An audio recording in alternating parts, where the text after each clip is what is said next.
عليكما وجمع بينكما في خير. بسم الله الرحمن الرحيم. الحمد لله نحمده ونستعينه ونستغفره ونؤمن به ونتوكل عليه ونعوذ بالله من شرور أنفسنا ومن سيئات أعمالنا. من يهده الله فلا مضل له ومن يضلله فلا هادي له. ونشهد أن لا إله إلا الله وحده لا شريك له. ونشهد أن سيدنا وحبيبنا وشفيعنا ومولانا محمدا عبده ورسوله صلى الله تعالى عليه وعلى آله وأصحابه وبارك وسلم تسليما كثيرا. أما بعد فأعوذ بالله من الشيطان الرجيم. بسم الله الرحمن الرحيم.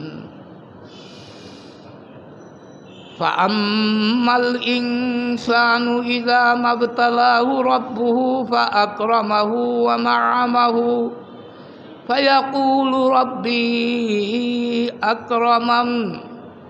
وأما إذا ما ابتلاه فقدر عليه رزقه فيقول ربي أهانن.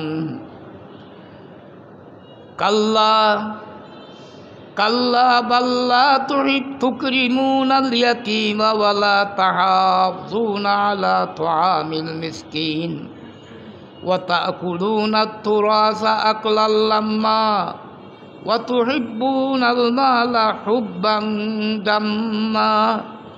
كلا إذا دكت الأرض دكا دكا وجاء ربك والملك صفا صفا وجيء يومئذ بجهنم يوم يتذكر الإنسان وأنى له الذكرى يقول يا ليتني قدمت لحياتي يا ليتني قدمت لحياتي.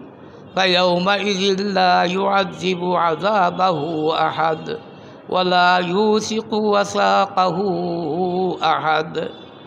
يا أيتها النفس المطمئنة ارجعي إلى ربك راضية مرضية فادخلي في عبادي وادخلي جنتي.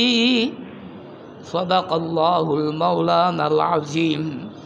أستغفر الله.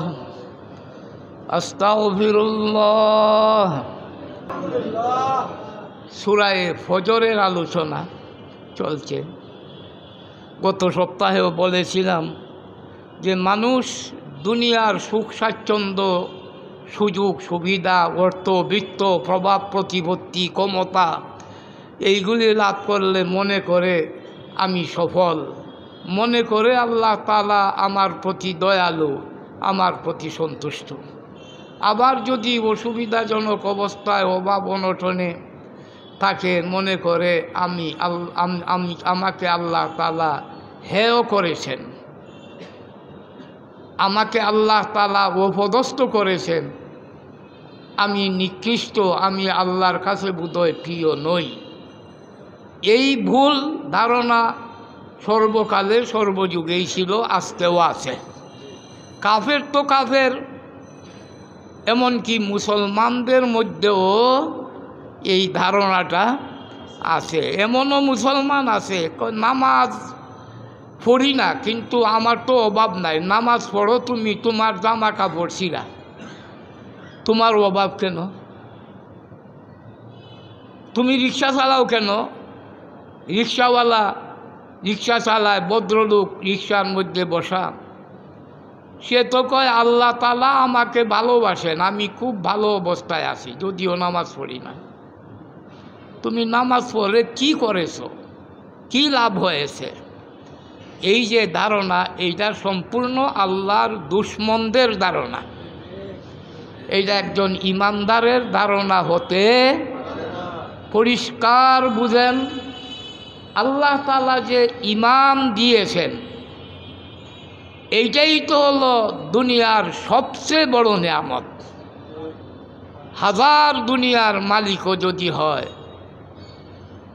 এর তুলনায় ইমানের নিয়ামত আরও অনেক গুণ বেশি বড়। এই জন্য ওই চিন্তা ভাবনা আমাদের মধ্যে সৃষ্টি করতে হবে। শুধু কথা নয়, শুধু বর্ণনা নয়, চিন্তাধারাকে পরিবর্তন করতে হবে আমাদের। মন মানসিকতাকে পরিবর্তন করতে। আপনি যে হন, যেভাবেই হন, যা হন, যে অবস্থায় থাকেন, আপনি যদি আল্লাহ তাআলাকে মনটা ভরে প্রাণটা খুলে সেজদা করতে পারেন, বুঝবেন আল্লাহ তাআলা আপনার উপর সন্তুষ্ট। সুবহানাল্লাহ, আসতে বলতেছেন। আর যত টাফপাটে চলেন, আল্লাহ তাআলাকে সেজদা করার তৌফিক আল্লাহ দেয় না। মনে করবেন আপনার প্রতি আল্লাহ তাআলা অসন্তুষ্ট। বরং গুনাহ, পাপ এবং অন্যায়, অত্যাচার, হারাম, এর মধ্যেও যদি আল্লাহ কাউকে দুনিয়া দেয়, বোঝা গেল সে আল্লাহর দুশমন, তাকে আল্লাহ তাআলা ঢিল দিতেছেন।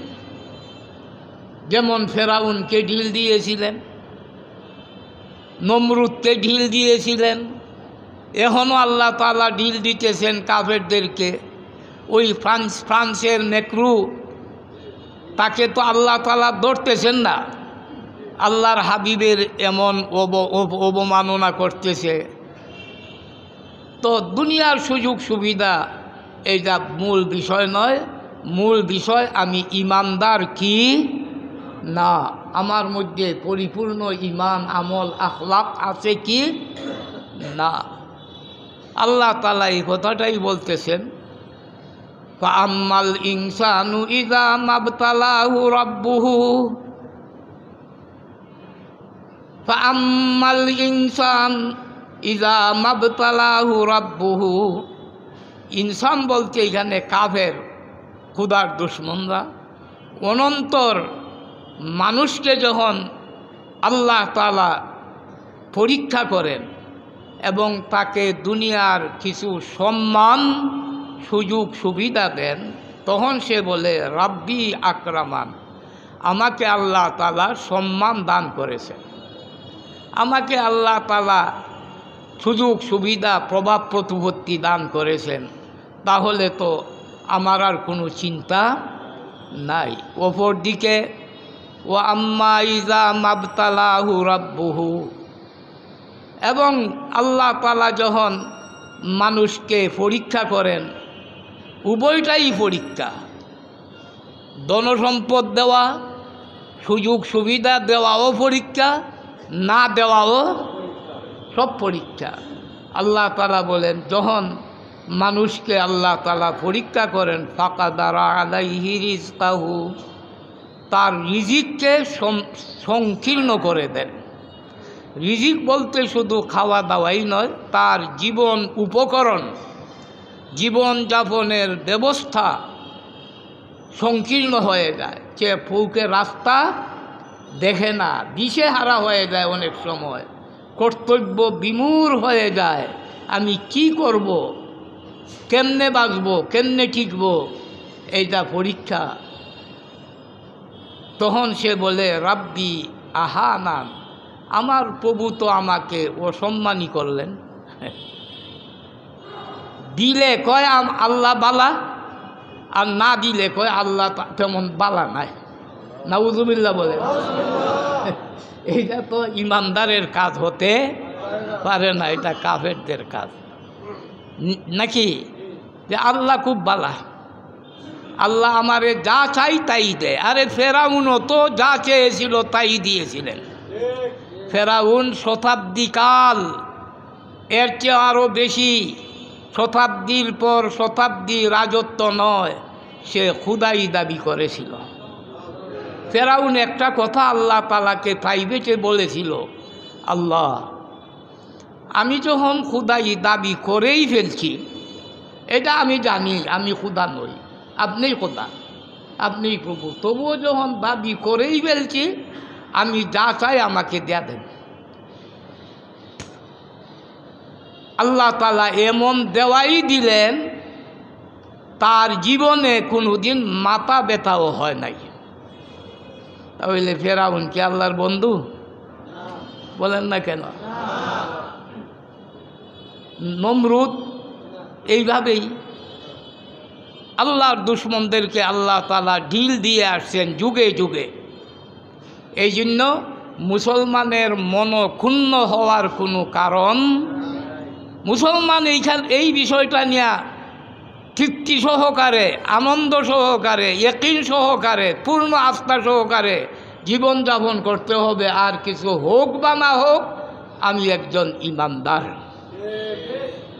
আমি একজন মুসলমান, আমি আল্লাহর দরবারে আসতে পারি, আমি আল্লাহ তাআলাকে সেজদা করতে পারি।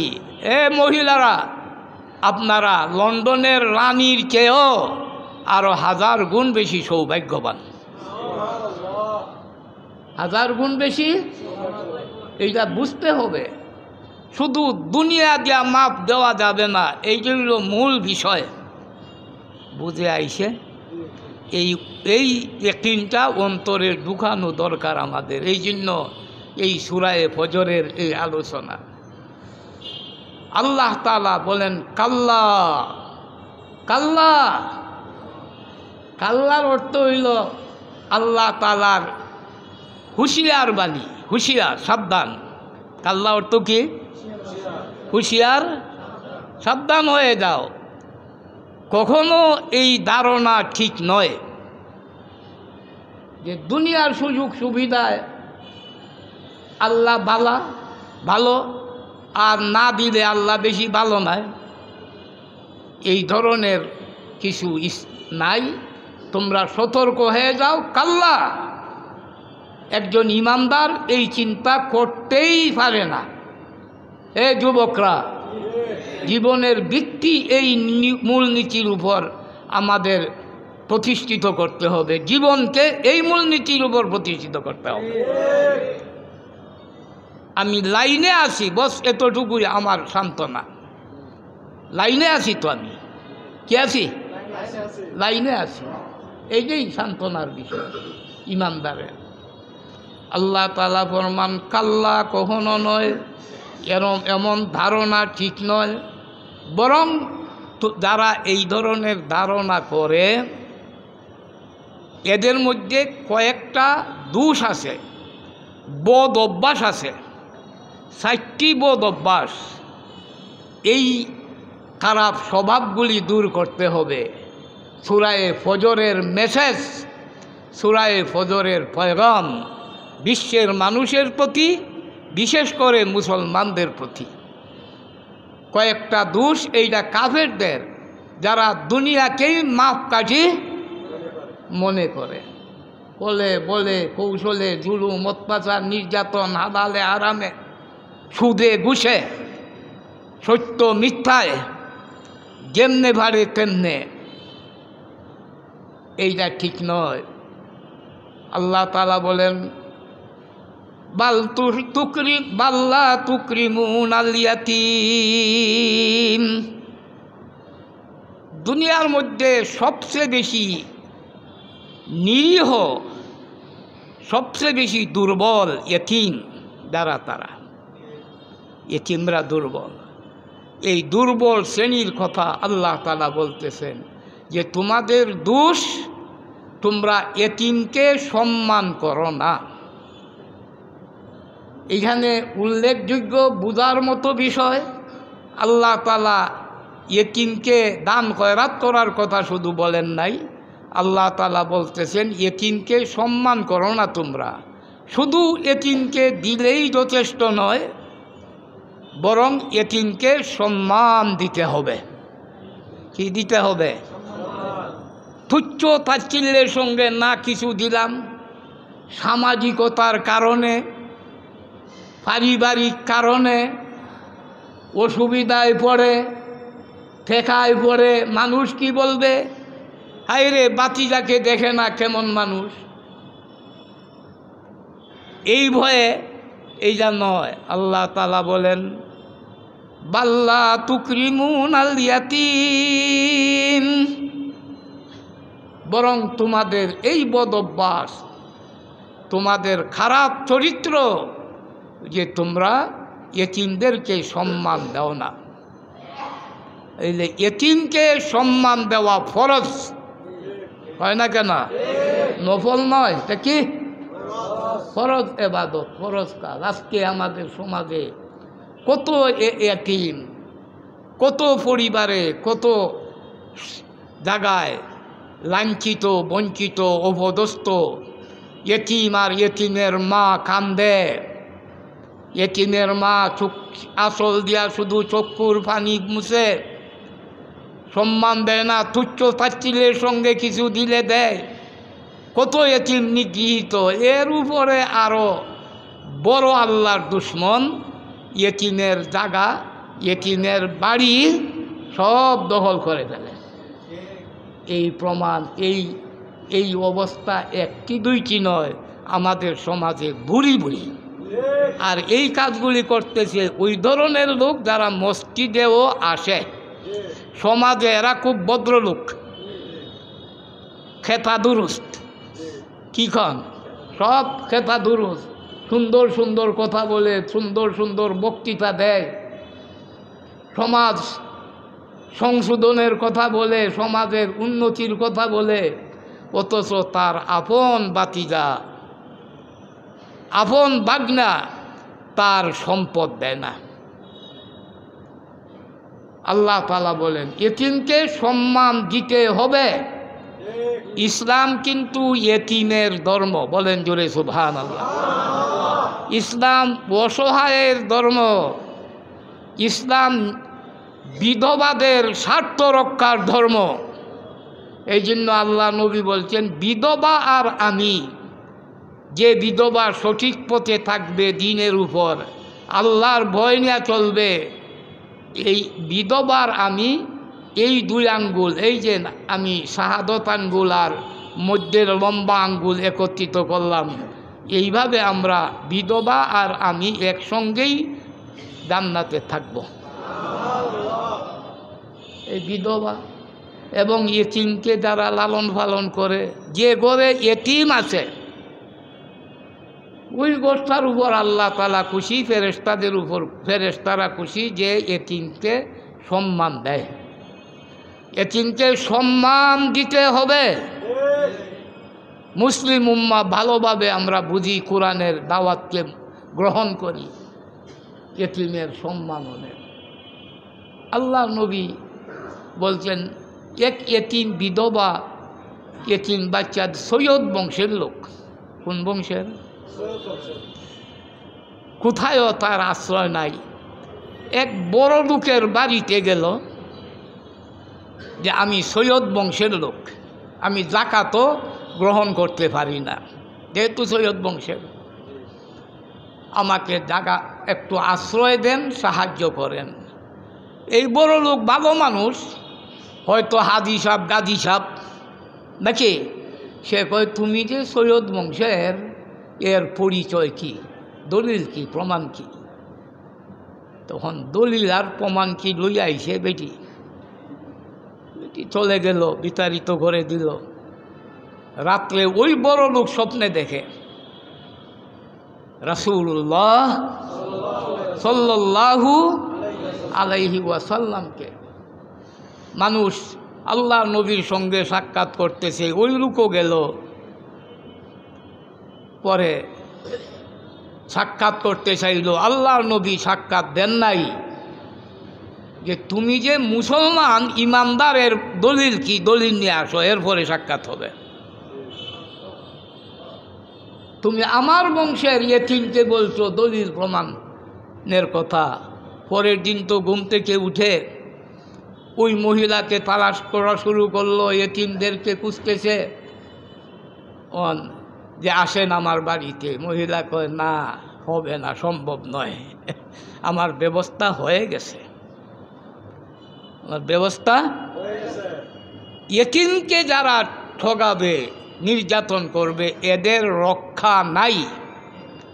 যারা এতিমকে খুশি করে আল্লাহর আরশ পর্যন্ত খুশিতে আনন্দে নাচতে থাকে, ওই গোটটা নিকৃষ্ট, ওই গোটটা একেবারে আল্লাহর অভিশাপে পরিপূর্ণ। যে ঘরে এতিম আছে, এতিমের সঙ্গে অসৎ ব্যবহার করা হয়, খারাপ ব্যবহার করা হয়, তুচ্ছ তাচ্ছিল্য করা হয়। কাজেই আমরা বুঝলাম সূরা ফজরের আলোচনায় যে এতিমকে দিতে তো হবেই, বরং একেবারে সর্বোচ্চ সম্মানের সঙ্গে রাখতে হবে, হয় না কেন জুড়ে? কারণ আল্লাহ তাআলাই তাকে এতিম করেছেন, আল্লাহ তাআলা তার বাপটাকে নিয়ে গেছেন যে আমিই তাকে এতিম করেছি।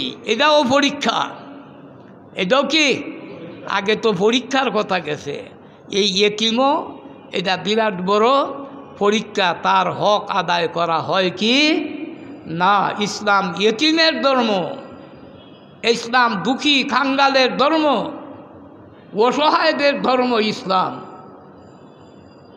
আল্লাহ নবী সাল্লাল্লাহু আলাইহি ওয়াসাল্লাম এতিমের জন্য জীবনে সব কিছু করেছেন সাল্লাল্লাহু আলাইহি ওয়াসাল্লাম।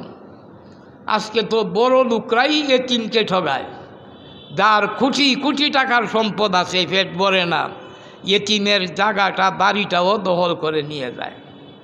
আল্লাহ তাআলা বলেন ওই দুনিয়াদার, দুনিয়ার কুকুর, দুনিয়া লোভীদের সবচেয়ে বড় বদ অভ্যাস, তারা এতিমকে ঠগায়, এতিমকে কি করে না, সম্মান দেয় না। কাল্লা বাল্লা তুকরিমুনাল ইয়াতীম। 2 নম্বর তাদের খারাপ স্বভাব, ওয়ালা তাহাজুনা আলা তাআমিল মিসকিন। ইসলামে 2টি কথা, 2টি শব্দ বড় বেশি বেশি কোরআনে হাদিসে, এতিম এবং মিসকিন। কি কয়টি শব্দ? বারবার এসেছে কোরআনে হাদিসে, বারবার এসেছে এতিম এবং মিসকিনদের কথা। এরা এমন কঠিন লোক, দুনিয়াদার, যে এতিমকে তো সম্মান দেই না, এবং মিসকিন অভাবীদেরকে খাদ্য নিজে দেয় না, অন্যদেরকে দেওয়ার জন্য উৎসাহিত করে না। এদের স্বভাব অন্যদেরকে দেওয়ার জন্য উৎসাহিত করে না। সূরা আরাআইতাল্লাযীর মধ্যে আছে, আরাআইতাল্লাযী ইউকাযযিবু বিদ্দীন ফাযালিকাল্লাযী ইয়াদউল ইয়াতীম ওয়ালা তাহাজ্জুনা আলা তাআমিল মিসকিন। একই কথা। আরাআইতাল্লাযী সূরা আসবে যদি আল্লাহ তৌফিক দান করে। আমরা তো তফসিলের ইনশাআল্লাহ খতম করব এবং তফসিলের মহাসম্মেলন করব। আল্লাহ তাআলা বলেন তাদের আর একটা স্বভাব দেখেন, দুনিয়াদারের স্বভাব, একবারে বাস্তব। কোরআন তো বাস্তব, কোরআন সেই যুগের জন্য নয়, আজকের যুগের 2020 সালের জন্য কোরআন, আজকের এই সমাজের জন্য কোরআন। কোরআন বাস্তব কথা বলে, কোরআন সবের জন্য, খালি মুসলমানের জন্য নয়, নবী সবের জন্য। এই যে নেক্রু আর টেক্রু, মাইক্রু বাস আর কি বাস, হ্যাঁ, মিনি বাস, এদের জন্য আল্লাহর নবী। সমস্ত বিশ্বের সমস্ত মাখলুকাতের জন্য নবী। নবী মানুষের নবী, জিন্নাতের নবী, পশু পাখির নবী, কীট পতঙ্গের নবী, নবী আসমানের নবী, জমিনের নবী, চন্দ্র সূর্যের নবী, সবের নবী, সবের জন্যই রহমত। এই নেকরু আর টেকরু নবীকে বকা দেয়, এদের জন্য নবী রহমত। বলেন না কেন জোরে? সবের জন্যই নবী রহমত, রাহমাতুল্লিল আলামিন। তাদের স্বভাব দেখেন কি করে, ওয়াতাকুলুনা তুরাসা আকলাল লাম্মা, এবং তোমরা নিরাশের মাল, উত্তরাধিকারের মাল তোমরা পুরাটাই গ্রাস করে ফেলো। ঠিক আছে কথা? পুরা যত বাপ দাদার সম্পদ রেখে যায় কিছুই দেয় না, বোনকে ওই আত্মীয় স্বজনকে সবটা গ্রাস করে ফেলে। এই হইল ওই কাফেরদের স্বভাব, আবু জাহালদের স্বভাব। কার স্বভাব এটা? আবু জাহাল আর আবু লাহাবদের স্বভাব। এই উত্তরাধিকার আইন একমাত্র ইসলামই দিয়েছে দুনিয়াবাসীকে। খ্রিস্টানদের মধ্যে ছিল না, হিন্দুদের মধ্যে তো নাই, এখনও নাই। বিয়ার সময় 2, 4, 5, 7 হাজার টাকা যা ভারে দেয়া দেয়, আর কোনো কিছু নাই, শেষ। ইসলাম একমাত্র বৈষম্যমূলক ধর্ম, সবের স্বার্থ রক্ষা করে। আর বর্তমান যুগের আটফার স্বার্থপর জালেম দুশ্মনরা, এই জন্যই তাদের স্বার্থ রক্ষা হবে না যদি ইসলামের কথা বলে, নবীর নীতির কথা বলে। এই জন্য ইসলাম এবং নবীকে দুশ্মন মনে করে। কথা হইল একটাই, ওয়াতাকুলুনা তুরাসা আকলাল লাম্মা, নিরাশের মাল, ওয়ারিসি মাল তোমরা সবটাই খেয়ে ফেলো, সবটাই গ্রাস করো। এটা কার স্বভাব? মুসলমানের। কার? বলেন না কেন জুড়ে? কিন্তু এই স্বভাব তো ইমানদারের মধ্যে আছে, হাজি সাহেবের মধ্যেও, গাজী সাহেবের মধ্যেও, বরং হাজি সাহেবদের মধ্যে আরও বেশি। বইনের হক দেয় না, বউরে লইয়া হজে চলে যায়। 60টা বোনকে ঠকাইয়া কয়, হুজুর দোয়া করবেন, বিবি সাহেবরে লইয়া এবার যাইতাছি। আরে ডাকাইত তুই হারাম মাল লইয়া যাস, কারণ বইনের মাল দেওয়া হজ করা হারাম। ডাকাতির মাল যেমন হারাম, এইভাবেই হারাম। তুই তো ডাকাত, তুই কি হাজি? তুই ফাজি। এটা হাজি না ফাজি? ফাজি। এই ফাজির দলে দুনিয়াটা ভরা, বন্ধে দেয় না, সব খায়া ফেলে, সব গ্রাস করে ফেলে। নিরাশ দেওয়া, যে ব্যক্তি এই নিরাশ দেয় না, বরং একজনের নামে সব লেখাপড়া করে দেওয়া যায়, সে নগদ জান্নাতের টিকেট হাতে নিয়ে মরল। সারা জীবন বুড়া মসজিদ খালি জিকির করে, সেজদা করে, তসবিহ লইয়া জিব্বা লম্বা করে, মরবার সময় ওয়ারিসানকে ঠকাইয়া একজনের নামে দেয়া যায় সব। এটা জাহান্নামের টিকেট লইয়া গেল। এটা পার হতে পারবে না তাদের হাসরের ময়দানে, তাদের হক না দেয়া কদম উঠাইতে পারবে না।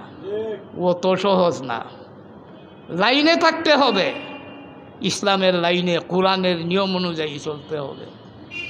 আজকে তো আমরা যারা এইখানেও আমরা যারা বসা আছি, যদি দেয়া দেই মেয়েদের হক, বোনের হক, তাহলে তো একেবারে গরিব হয়ে যাব। আরে মেয়ের হক, বোনের হক, এটা তো আপনার নয়, কয় না কেন জুড়ে? বাইয়ে আপুস নাই, 2 ভাই 3 ভাই 4 ভাই, এক আঙ্গুল জায়গা ছাড়ে না। এর জন্য কেস হয়, মারামারি হয়। হইলে বোন আর ভাই তো সমান অধিকার, অধিকার সমান। এই কথাটা মুসলমান বুঝে না। অধিকার, তবে তার অংশ কম হইতে পারে, কিন্তু অধিকার কি? সে যে অংশটাই লাভ পাবে, অর্ধেকই হোক আর যাই হোক, এইটা তার অধিকার। যেমন ভাইয়ের অধিকার, এইভাবে বোনের অধিকার। এবং এই কথা বুঝেন এইখানে যে বন্টন করা হইল শুধু ওই কার কোন জমিনটা, কোন ক্ষেতটা বা কোন অংশটা বাড়ির, এইটা নির্ধারণ করা। বাবা মারা যাওয়ার, আল্লাহ তুমি কার ঘরের কে? মাতবরের ঘরের আতবর, মাতবরের ঘরের আতবর, তুমি আয়া দিবা। এরা তো মালিক হয়ে গেছে, এলাকার মুরব্বীদের বা পরিবারের মুরব্বীদের দায়িত্ব কে কোন দিকে নিবে সেইটা নির্ধারণ করা। যদি কি হয় সবাই চায় এক অংশ নিতে এইদিকে আমি, তখন লটারি দিবে। কি দিবে? লটারি দেওয়া নির্ধারণ করবে। এইটা হইল যারা মুরব্বী তাদের দায়িত্ব। অংশ তো মেয়েটা পেয়েই গেছে, কে দিছে অংশ? তা আল্লাহ যেখানে বন্টন করছে, আল্লাহর বন্টনের উপর হাত দেওয়ার অধিকার কারো কোনো সরকারের নাই। সরকার যদি বলে না এইটা চলবে না, এখন মেয়ে ও ছেলের সমান, আরে অর্ধেকেই দেয় না, সমান সমান দিব, এই তো হইল ঠকাই না কথা, হয় না কেন? এক বড় উকিলের নাম আমি বলবো, বিশ্ববিখ্যাত ব্যারিস্টার, তার বইনের সঙ্গে এই উত্তরাধিকার নিয়ে কে চলছে, অন্তত সে তো বক্তৃতা তুইটা করব ছেলে মেয়ে সমান অধিকার। কি কর? আরে অর্ধেক দাও, অর্ধেক দিলেই বেশি ধনী হয়ে গেছে। কারণ এই মেয়ের তো কোনো খরচ নাই, সব খরচ স্বামীর হোটেলে দেওয়ার আগে বাবার হোটেলে, আর বুড়া হইয়া গেলে স্বামীও যদি না থাকে ফুলাফানের হোটেলে। কারণ বৃদ্ধকালে ছেলের উপর ফরজে আইন খেদমত করা, হয় না কেন? জুড়ে কোনো খরচ আছে? আরে 1 টাকা দামের একটা কি নাপা ট্যাবলেটও খরচ করার কোনো দরকার একটা মেয়ের পড়ে না, সব দিব স্বামী। তো এইখানে অর্ধেক পাইছে তো বেশি পাইছে। এই ডাককলের দল কয় ছেলে মেয়ে সমান অধিকার, সমান কেন হইল? ছেলের উপর কয়টা দায়িত্ব? সবই তো ছেলের উপরে। কাজেই এইগুলি বুঝতে হবে। যদি কেউ বলে যে ওই আইন চলবে না, ইউসিকুমুল্লাহু ফি আওলাদিকুম লিযাকারি মিসলু হাজ্জিল উনসায়াইন, সূরা নিসার গালেবান 59 নম্বর আয়াত। দেখে নেবেন আয়াত, এর মধ্যে আমি অনেক দিন আগে দেখেছিলাম, যদি বেশ সময় দেখে নেবেন। সূরা নিসার 59 নম্বর আয়াতে আল্লাহ তাআলা বলেন, ইউসিকুমুল্লাহ ফি আওলাদিকুম, তোমাদের সন্তানদের সম্পর্কে আল্লাহ তাআলা হুকুম দিচ্ছেন, হুকুম ওসিয়ত করতেছেন, লিযাকারি মিসলু হাজ্জিল উনসায়াইন, 2 মেয়ের সমান 1 ছেলে। এখানে দেখেন মেয়েদেরকে অগ্রাধিকার দিয়েছেন আল্লাহ তাআলা। আল্লাহ তাআলা এটা বলেন না 1 ছেলের সমান 2 মেয়ে, বরং আল্লাহ তাআলা বলছেন 2 মেয়ের সমান 1 ছেলে। আগে 2 মেয়েকে দেও, এরপরে ছেলে ভাইব। আগে কারে দিতে হবে? মেয়েকে। এই হইল কোরআন, এই হইল শরীয়ত, এই হইল দিন, এই হইল ইমান, এই হইল ইসলাম। মন গড়া মনে মনে আমি পরেজগার, এইগুলি চলবে না। 100টা হজ করলেও চলবে না, এই লোক ডাকাত। যাই হোক, কয়টা স্বভাব গেল? কাফেরদের, আল্লাহর দুশ্মনদের 2টা স্বভাব গেল না, 3টা স্বভাব গেল। এতিমকে সম্মান করে না, মিসকিনকে খাদ্য দেয় না, খাদ্য দেওয়ার জন্য চেষ্টাও করে না, এবং সমস্ত মিরাজকে গ্রাস করে ফেলে। কয়টা গেল? 4 নম্বরে আসেন, ওয়াতুহিব্বুনাল মালা হুব্বান জাম্মা। এইটাই মূল কারণ এতিমকে ঠকানোর বা মিরাজ আত্মসাৎ করার। আল্লাহ তাআলা বলেন, এবং তোমরা ধনসম্পদের প্রতি অত্যন্ত লোভী, সব সম্পদ খেয়ে ফেলতে চাও, সব। সারা দুনিয়া যদি তার পেটের ভিতরে ঢুকানো হয়, কইব আরও লাগে, পেট ভরেছে, কইব না হালমিন মাঝি আরও চাই। আপনারা বলেন তো দেখি, সম্পদের দ্বারা কেউ তৃপ্তি পেয়েছে বা সে একেবারে সন্তুষ্ট হয়ে গেছে, এইরকম লোক দুনিয়াতে নাই, কাফেরদের মধ্যে নাই। কারণ কারুনের তো সম্পদে পেট ভরে নাই, ভরেছিল? কারো বলে না। 1000 কোটি টাকার মালিক দেখবেন যত বাটফারি আছে সব করে। বেতন পায় লক্ষ লক্ষ লক্ষ টাকা, সেও পায়, তার বউও পায়। দামাই বউ দিওটা নিলে করোনার সময় বাটফারি করে। কোনো দামাই বউ জেলও তো আছে এখনো, না কেন? এটার মূল কারণ কি? এই দুনিয়ার লোক। ওয়াতুহিব্বুনাল মালা হুব্বান জাম্মা, একেবারে পরিপূর্ণভাবে মালকে মহব্বত করো। মালের মহব্বত সবেরই আছে, থাকবে, এটা স্বাভাবিক বিষয়। কিন্তু হারাম পর্যন্ত যাওয়া যাবে না। কোন পর্যন্ত? হালালের সীমা পর্যন্ত। না কেন? হালাল পন্থায় যদি আপনি বহুত বড় ধনীয় হয়ে যান, স্বর্ণের দালানও বানান, হালাল তরিকায় কোনো অসুবিধা, কিন্তু হারামে যাওয়া যাবে না, হারাম পন্থা অবলম্বন করা যাবে না। আল্লাহ তাআলা বলেন, আবার বলেন আল্লাহ তাআলা, কাল্লা, কখনো নয়, এইরকম করা মোটেই উচিত নয়, এগুলি ছাড়ো। এই 7টি স্বভাব অন্তত মুসলমানের মধ্যে থাকতে পারে না, ইমানদারের মধ্যে থাকতে পারে না, নামাজির মধ্যে থাকতে পারে না, হাজি সাহেব গাজী সাহেবের মধ্যে থাকতে পারে না। এরপরে আবার কাল্লা, হুঁশিয়ার হয়ে যাও, সাবধান। এটা কাল্লা, এটা খুদাই মার্শাল ল, খুদাই। এখন আল্লাহ তাআলা আবার আসল দিকে, আসল বিষয়বস্তুর দিকে আল্লাহ তাআলা আমাদেরকে নিয়ে যাচ্ছেন। এ কিয়ামতের অবস্থা, কের অবস্থা? এই খারাপ স্বভাব সম্পন্ন লোকগুলি কয়দিন এইগুলি করবে? কয়দিন? আল্লাহ তাআলা বলেন, কাল্লা ইযা দুক্কাতিল আরদু দাক্কা, কখনো নয়, তোমরা হুঁশিয়ার হয়ে যাও, কিয়ামত আসতেছে, যখন জমিনকে চূর্ণ বিচূর্ণ করে দেওয়া হবে। এই জমিন চূর্ণ বিচূর্ণ হয়ে যাবে, আসমান ফেটে যাবে, চন্দ্র সূর্য তারকারাজি খসে পড়ে যাবে। আল্লাহ তাআলা কিয়ামতের একটা প্ল্যাটফর্ম তৈরি করবেন, সব সমান্তরাল ময়দানে পরিণত হয়ে যাবে। সমান্তরাল এই ময়দান, হাসরের ময়দান অনুষ্ঠিত হবে।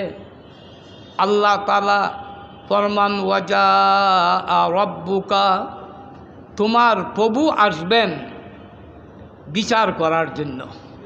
হাসরের ময়দানে আল্লাহ আসবেন, আসার অর্থ তো আল্লাহ আসেনি, আল্লাহ তাআলা বিচার শুরু করবেন। যা রাব্বুকা ওয়াল মালাকু সাফফান সাফফা, ফেরেশতারা সারিবদ্ধ হয়ে দাঁড়িয়ে থাকবেন।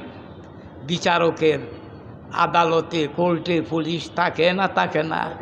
হ্যাঁ, ফেরেশতারা থাকবেন, আমলনামা হাজির হবে। যে ডিপার্টমেন্টের যে ফেরেশতা, তারা উপস্থিত থাকবেন, সতর্ক থাকবেন, বিচার শুরু হবে। ওই দিন আল্লাহ তাআলা জাহান্নামকে উপস্থিত করবেন।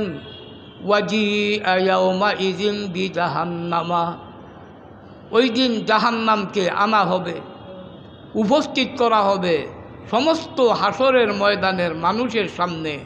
জাহান্নামকে প্রকাশ করা হবে। জাহান্নাম উত্তাল থাকবে, রাগে গুসায় ফেটে যাওয়ার উপক্রম হবে, আর বলবে, আমাকে ছেড়ে দাও, আমি হাসরের ময়দানের সব মানুষকে আমি এক টানে গিলে ফেলি। এত রাগান্বিত থাকবে।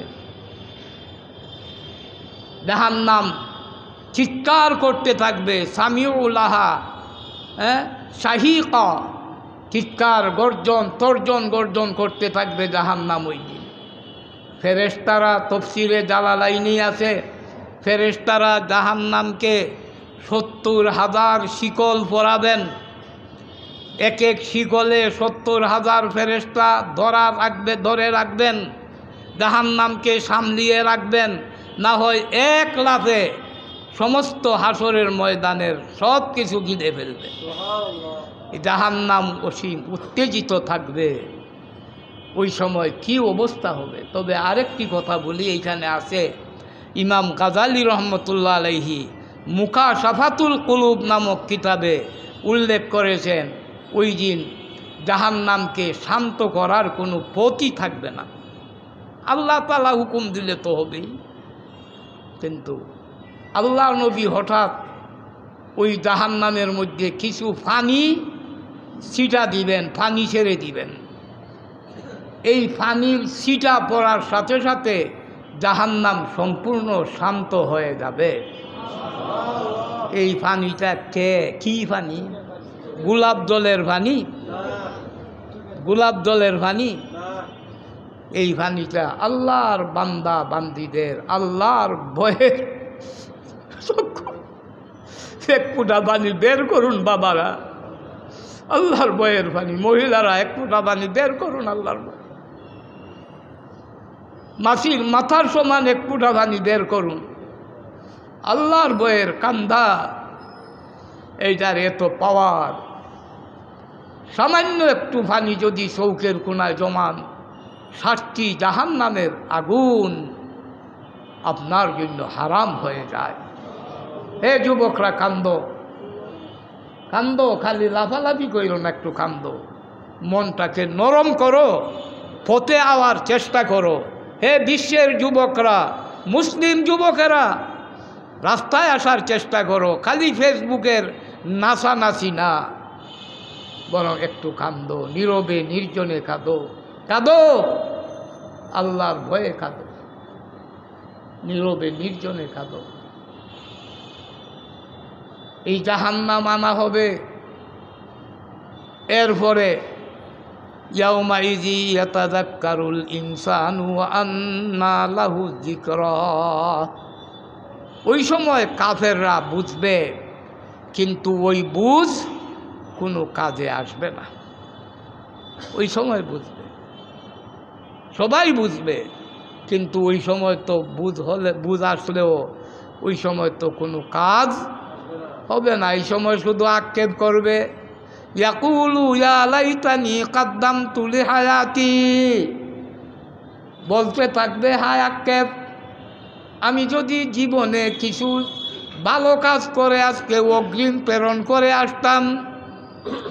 ইয়া লাইতানি কাদ্দামতু লিহায়াতি, আমার জীবন যৌবন সব কিছুকে আমি শুধু গুনার মধ্যে, নাফরমানির মধ্যে, দুনিয়ার কুকুর হয়ে, দুনিয়ার লোভী হয়ে সব কিছু শেষ করে আসলাম। আমি কেন কিছু নেক আমল সঞ্চয় করে আসি নাই?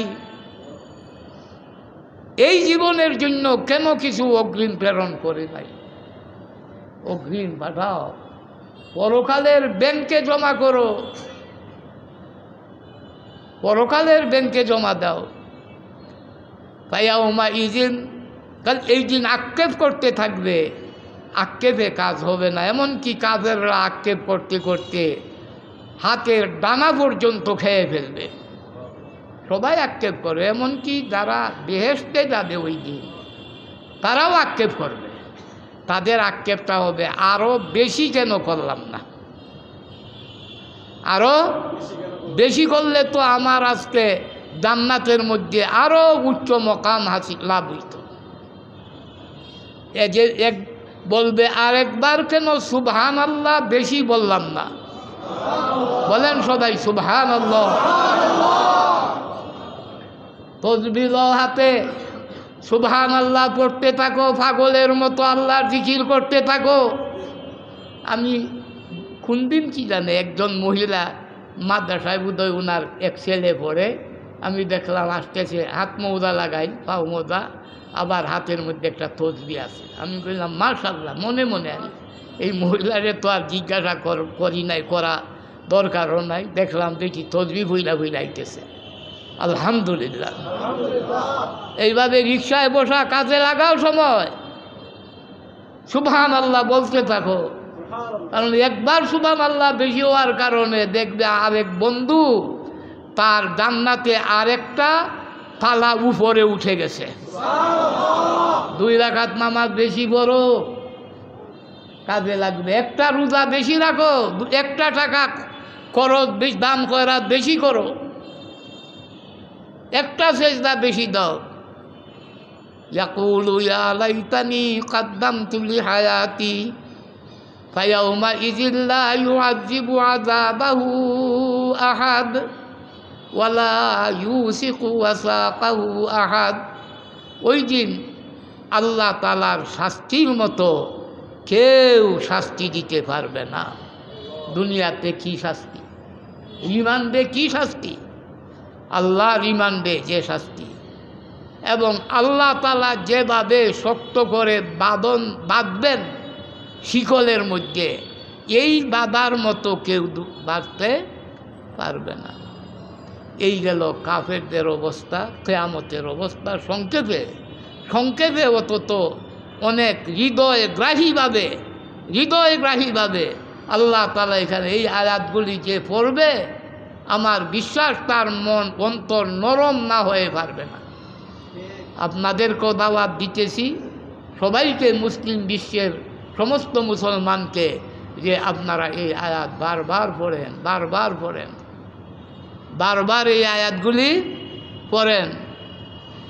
ইয়াউমাইযি ইয়াতাযাক্কারুল ইনসানু ওয়া আন্না লাহু যিকরা ইয়াকুলু ইয়া লাইতানি কাদ্দামতু লিহায়াতি ফায়াউমাইযিল লা ইউআযযিবু আযাবাহু আহাদ ওয়ালা ইউসিকু ওয়াসাকাহু আহাদ। এখন আসেন, ইমানদারের কথা বলতেছেন। কয়টা বাজতেছে? 6:34। আর আমি আজকে আলোচনা করব না, এতটুকু সূরা ফজরের শেষ আয়াত, এটা আরেকটু দীর্ঘ আলোচনা করব আগামী সপ্তাহে। আজকে এতটুকুই থাকুক, কারণ আমারও তো এখন অনেক ঝামেলা বেড়ে গেছে, অনেক ঝামেলা, অনেক প্রোগ্রাম। এতটুকুই আজকে আমরা আমাদের আশা করি মনটা নরম হয়েছে। আমরা এইভাবেই একটু আল্লাহর ভয়ে কাঁদতে থাকি। যারা পারেন কোরআন খুলে এই আয়াতগুলি পড়বেন, অর্থ বুঝে, আর চক্ষুর পানি ফেলবেন। হায় রে, আমি জীবনে কি করলাম জীবনে, এই একটা আক্ষেপ সৃষ্টি করেন। আল্লাহর কাছে তওবা করি আমরা সবাই। সামনের যে এক আয়াত, শুধু এক আয়াত, ছোটো অবশ্য ছোটো কয়েক আয়াত, এই আয়াতগুলির আলোচনা আরও বিস্তারিত করতে হবে ইনশাআল্লাহ। আল্লাহ তাআলা কবুল করুন। ওয়া আখিরু দাওয়ানা আনিল হামদ। এই আলোচনার মধ্যে জান্নাতীদের অবস্থা, আল্লাহ তাআলা যে বান্দাদের উপর নিজে সন্তুষ্ট থাকবেন, বান্দাবান্দিরাও আল্লাহর উপর সন্তুষ্ট থাকবে, এই আলোচনা। এখন এই আলোচনাটা তো একদিনে স্বতন্ত্রভাবেই করা দরকার। আল্লাহ তাআলা তৌফিক দান করুন। দাওয়াত দিবেন যে নফসে মুতমাইন্না যাদের, আল্লাহর ভয়ে, আল্লাহর ইবাদতে যাদের মনে শান্তি আছে, এদেরকে আল্লাহ নিজে ডাক দিয়া জান্নাতে প্রবেশ করাইবেন। এখন এই আলোচনাটা আসবে।